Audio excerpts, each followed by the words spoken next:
What's up, YouTube? ODST General back again with some Starship Simulator.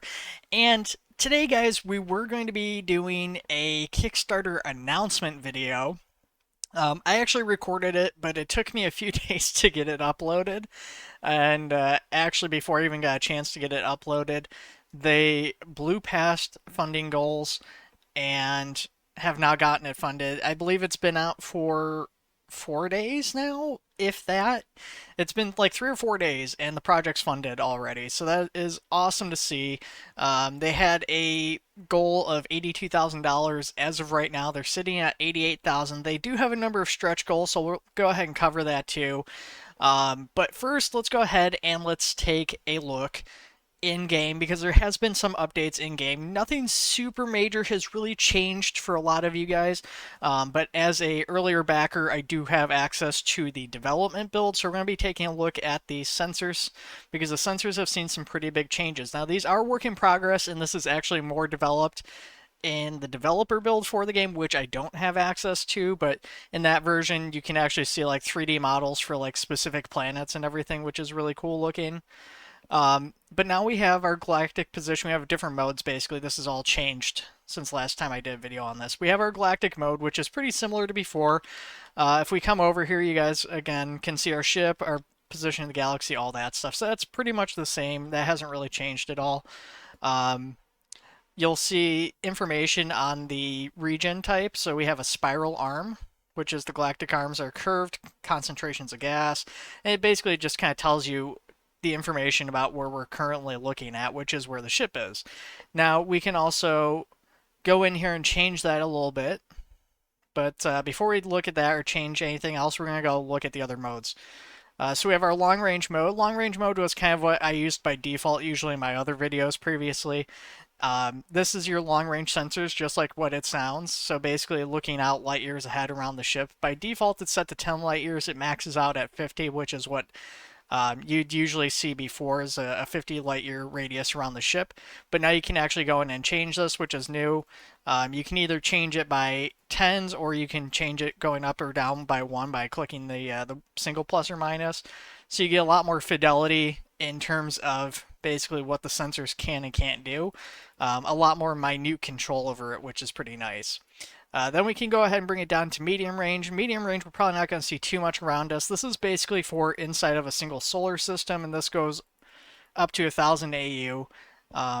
So you might be able to see a couple of solar systems if you range your sensors out in this sort of way. But if you look, basically all we can see is just the single target in sensor range, which is this B-class star and all these terrestrial planets. So again, just a single solar system that's by us. And then, of course, you have your short range, which is in kilometers. And this goes up and up and up and up and up to 10 million kilometers. But as you can see with this one, we've only got a single gas dwarf, which is that planet right there, that is on the short range sensors. So this is probably going to be what you're going to be using if you're in like combat situations or you're in orbit of a planet and you just kind of want to see if there's any like space stations or anything in the area. You're going to be using your short range scanners. Obviously, medium range is you just got into a solar system and you don't want all the clutter, so you bring it down just to see what's in the solar system. And long range is more for scanning around the ship and stuff. But if you want a more uh, immediate look around the ship directly, you can bring it down in light years to see if maybe there's a close by fuel source or something, filter things down a lot more, which is a great way of seeing these things and stuff. And then, of course, there's going to be all the filters and stuff. Again, this is all still work in progress, though, so the filters haven't really changed or been updated yet. Then we have focal points, which this has auto refresh on. Basically, this list will always auto refresh as of right now. This is, again, still work in progress. Eventually, you'll be able to turn this off and the list won't update.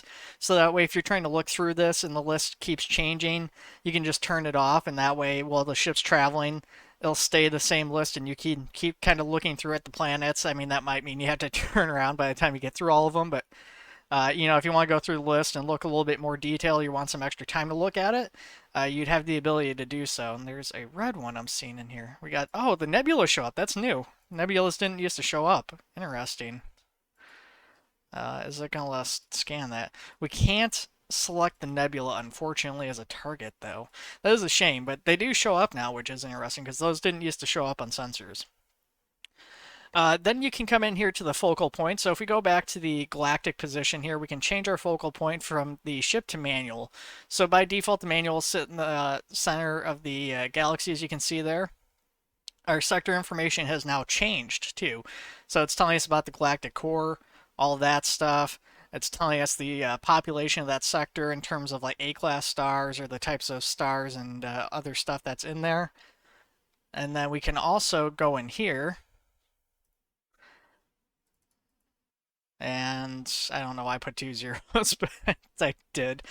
Let's say 700 and negative 65, because why not? And it doesn't move it very much because that one's pretty close by. But we can even like go so far as to go outside the galactic location here if we're looking around far enough and everything. So that's pretty neat. And then you can swap between that and the ship for the focal point, so you can go kind of back and forth here. And eventually, this all will move here with the holographic display again. The holographic display on the dev build is more advanced than what we have here, but unfortunately, again, I don't have access to said builds, so we've just got this version here. But these are the new work in progress sensors, and they are going to be a lot higher fidelity and everything as stuff gets added in. As we go in here, we're going to be able to scan these targets again and stuff, which was kind of in before, but this has been temporarily taken out while the system gets reworked. So you can't scan individual planets, but basically what's going to happen is as we click this and scan the planets, you'll get like I said, a 3D holographic image of the actual planet and everything, and be able to look at that, and you'll get more detailed information and all sorts of stuff on that. The exterior of the ship has had some changes. It's going to look like backwards progress, but this is forwards progress, I promise you guys. My last time doing a video on this, I showed you guys the ship was going through a major overhaul, a big hull change. Basically, what's happened here is a lot of the hull you guys saw was just, it was essentially a decoration. It clipped through the interior of the ship, and it was really meant as a placeholder just so that they could capture external shots of the ship for the Kickstarter campaign, so that they had a actual more complete looking ship. But again, it was stopping traversal through the interior of the vessel properly and everything like that. And in order to actually properly implement it, that stuff needed to be cut into pieces, so that way hulls and stuff could be cut into it. So a lot of the hull of the ship has been cut away. There is still a few parts of the new hull. Obviously, we still have the big ring. It's kind of hard to tell with the current lighting. You still have the spinning bits for the I don't know how to pronounce it. The drive, the hyperdrive, the warp drive, whatever you want to call it. I'd have to look it up. There's an actual proper name for it, and it's not technically a warp drive or a hyperdrive, but I'm always really bad with that particular name. Um, and so there are still bits of the new ship, but yeah, a lot of it's been cut out and cut away. So like I said, I know it looks probably like backwards progress, but basically those pieces have gotten taken out so that they can be cut up and reapplied to the exterior of the ship without cutting off everything from the inside, and actually make it more proper and functional. So in terms of other changes in game, not much else has happened since the last time I did a video. Basically, a lot of the development for the game currently was going towards just basically getting the Kickstarter campaign ready, getting all the media and everything for that set up and ready to go. Trailers, pictures for the Kickstarter, text, all that stuff. So that's basically all prepped and ready to go. So development focus is now shifting back to development. So with that being said, let's go ahead and let's take a look at the Kickstarter. I'm going to just move my camera on over here. Just give me a moment, guys, to get that set to go. And that will be on screen in just a moment as we do this. Okay, so we've got our Kickstarter here, and again, as you guys can see, $88,000 currently out of $82,000 goal. There's 871 people who have currently backed the project, and I expect that to probably go up because, like I said, it's only been a few days, 3-4 days at this point, and there's another almost month to go on this campaign. So hopefully, obviously, it's gonna drop off at some point here, but hopefully we start getting some of the stretch goals. So if we go down, we can take a look at the rewards here and everything, so you guys get a better idea of that. Now, I will say before I start, looking too deep in rewards, stuff like that. I've shelled pretty hard for this game. I do want to say, if you guys aren't comfortable backing in early projects, stuff like this can fail. There's all sorts of stuff. I mean, AAA games have failed, right? Major studios have worked on games. There's tons of stories we've heard over the years of games being near completion and then the developer shutting down for various reasons, or just all sorts of horror stories for full-on development games. Right now, this is an indie project made by a single person. It is a very ambitious project. I've seen the work that this person has done for years. I am pretty confident in it. This is probably one of the most confident projects I've had or seen in a while, just because of the person working on it. But with that being said, if you guys aren't comfortable with the concept of maybe this game never fully coming out and you just getting a work in progress build, I always recommend a strong degree of caution when backing projects like this. With that being said, let's now actually take a look at the backer tiers. So right now I'm backed in as a commander. I've supported the project for a long time. Money's a little bit tighter for me right now, so I'm just backing a smaller amount for the Kickstarter, unfortunately, but I've backed a lot more in the past. So we'll look at the various tiers here a little bit more detailed. So we have Ensign, which you get a Discord role, some wallpapers, gratitude, and a in-game plushie. At Lieutenant, you get a Lieutenant tier uniform patch, your name in the credits, Discord dev channel access, which is a pretty nice channel. Lieutenant Discord role, exclusive 4K wallpapers, and of course the gratitude and the plushie again, because Commander's up here. We're going to go up there.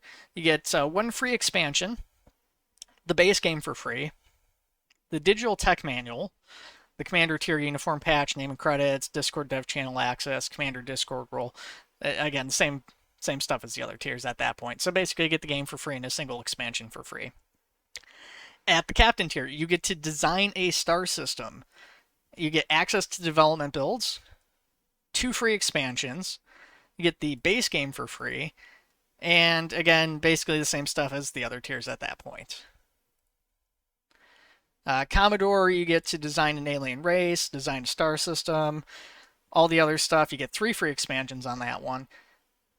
You have Rear Admiral, which is about 500 pounds or $633. This is getting up there on the cost. You get a lifetime content pass, exclusive Admiral's yachts. You get your name on the dedication plaque, which is probably a cool one for a lot of you guys, because it sounds like that's going to be inside the ship somewhere, and that'll probably be on everybody's ship. So, if you back that much, you'll have your name on a lot of ships out there, I guess. Again, design alien race, all the same stuff that we basically had before. Going up to Vice Admiral, you got design a shuttle, which is kind of a neat one. Lifetime content pass, all the other stuff that's basically the same at that point. And then Fleet Admiral, design a starship, which is going to be kind of an interesting one. So Dan, the developer, has plans for multiple starships down the road. Basically, this one's taken a really long time. I don't know what caveats there will be with the design of starship, but basically, he said work with the team capable of supporting a small crew. So basically, a much smaller scale ship than what this would be, but something maybe along the lines of like the Millennium Falcon or something in that vein, where it's not necessarily a shuttle, but it's a smaller ship that's designed to only carry kind of a smaller amount of crew or something like that. Maybe something a little bit larger than that, but that's a pretty cool one.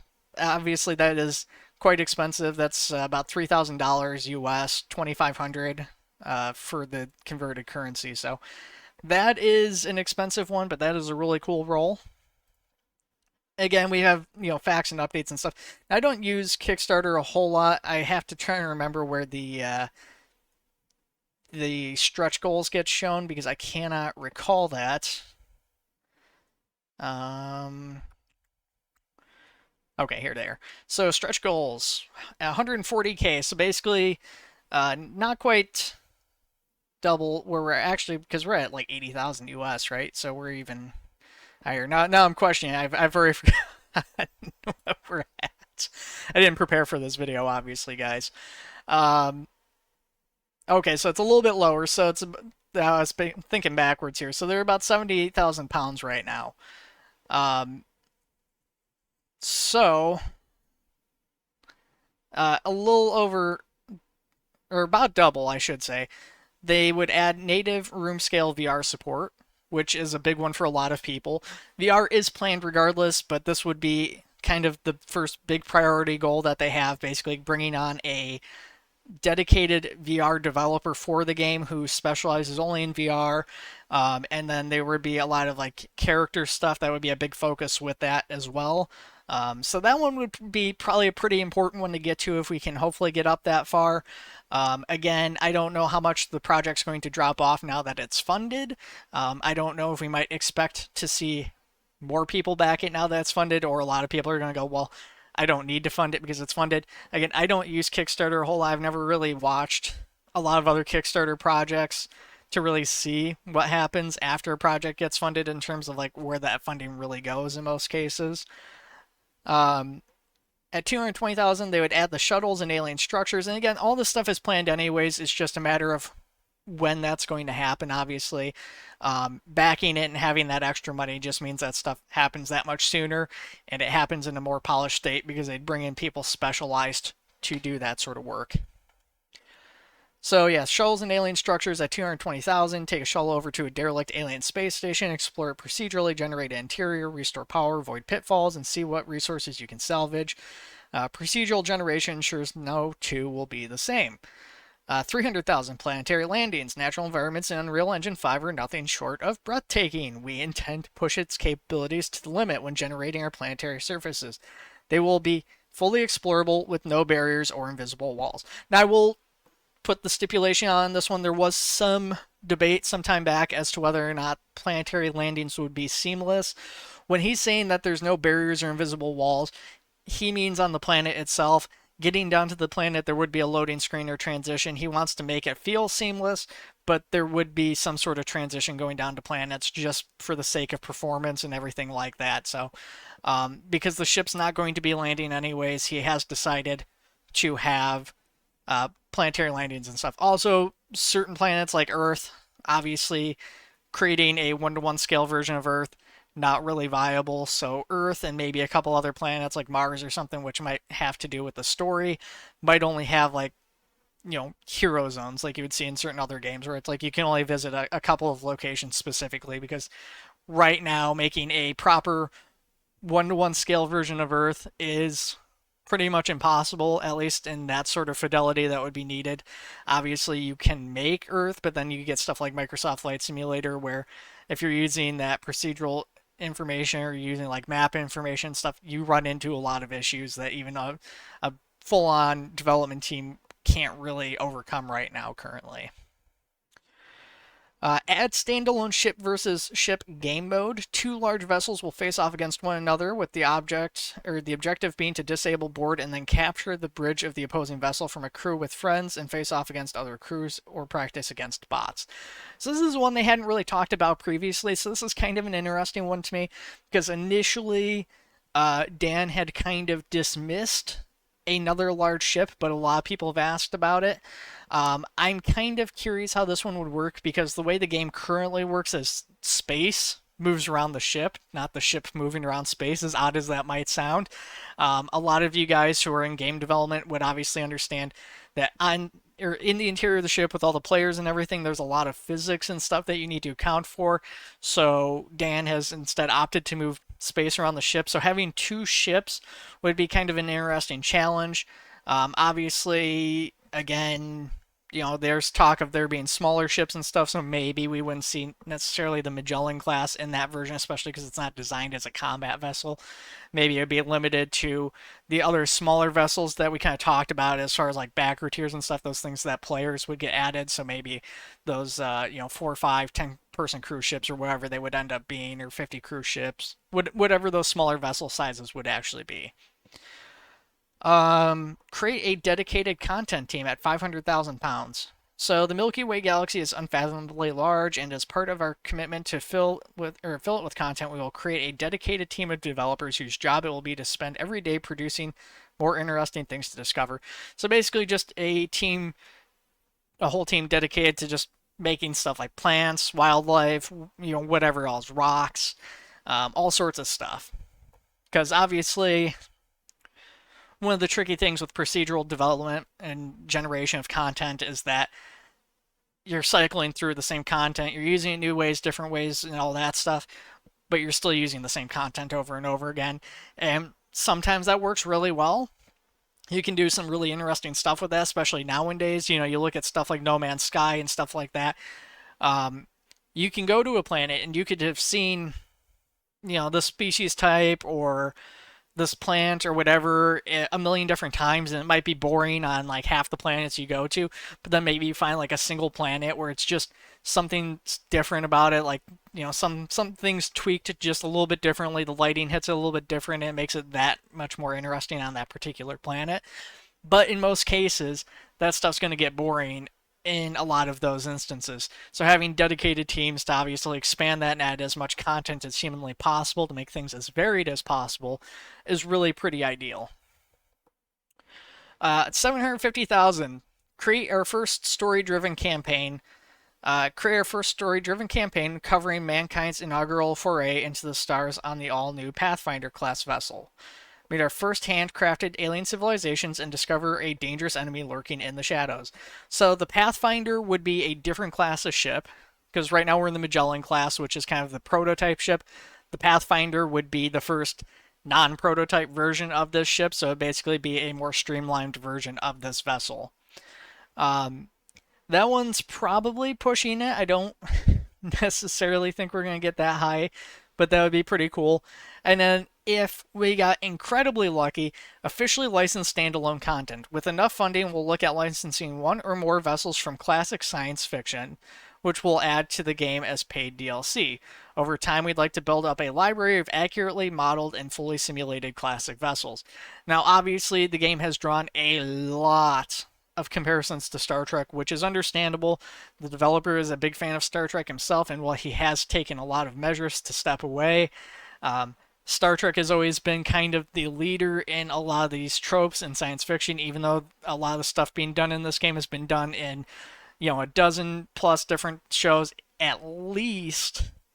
Star Trek's always the one people think about. So when he's talking officially licensed standalone content, there would probably be stuff from potentially multiple franchises that you could maybe potentially see, but I could almost certainly guarantee you Star Trek would be like one of the first things he would approach. He would go to Paramount and ask them for a license to make a ship. What that would potentially be if they were to get £2 million, which again is a long ways off, but if somehow that were to happen, who knows what class of ship that would be. Obviously, the Galaxy class was one they had already started working on for their fan project that they'd done years ago, but that would have to be rebuilt from the ground up, and something like the Galaxy class is obviously a huge undertaking, but at that point with that sort of funding they would probably have a full-on development studio, so it's definitely a possibility, and I would be kind of interested to see what might happen with something like that. Hopefully my audio's not too bad. I just realized I've been spiking on my audio. I wasn't paying attention to that because I have a new mic. I need to keep an eye on this. It's actually an old mic, but I haven't used it in forever. At any rate, guys, yeah, that's the Kickstarter. I mean, there's more to it. I'm not going to go through all this. You guys have been watching my channel. You probably already know a lot about the game. If this is your first time seeing my channel, I recommend going back and watching some of my previous videos on it, or checking out some of the other videos you guys are seeing here on the Kickstarter. They're all great videos. The thing is that this is a very large-scale project. It's very ambitious, but like I said, I've seen this developer's work. I know at least I'm very confident, I will say, it's not a scam, because I've watched this developer work on this project for years before starting this Kickstarter, trying to make sure that it was to a suitable place to show off to people, that was, perhaps not perfect by any means, but at least polished enough and ready enough that there was something there for players to actually get in there and really have a true taste of. And honestly, what this guy's done in terms of work, he could probably have gone out in that time and pretty easily made this amount of money doing actual work and had a lot less sleepless nights and stuff like that. So I don't think it's a scam. I'm confident, like I said, that it's not. You'll see a lot of people saying it's a scam that don't know what they're talking about. I don't know, again, if we'll see it come out. I can't tell you that. I can't promise you that. Like I said, I've seen a lot of big studios fail, and this is right now one guy. With the funding and stuff, hopefully we'll see more people starting to come on board here, and we'll see development speed up a little bit and things start changing. But you never know. There's a lot of things that can potentially happen in this world and in this life, so you just, plan accordingly. But I do suggest, if you guys have the extra cash right now and you're comfortable with backing a project like this, I definitely highly recommend doing it. It's an awesome project. It's an awesome developer and development team. The folks supporting it with QA and public relations and stuff that are basically doing that for free and stuff. But I'm rambling, guys, at this point. I just really wanted to talk about this project, show you guys some of the updates going on with it, and talk a bit about the Kickstarter getting successfully funded. That's all I have for you right now. Thanks for watching the video. Take it easy, and I'll see you all in the next one.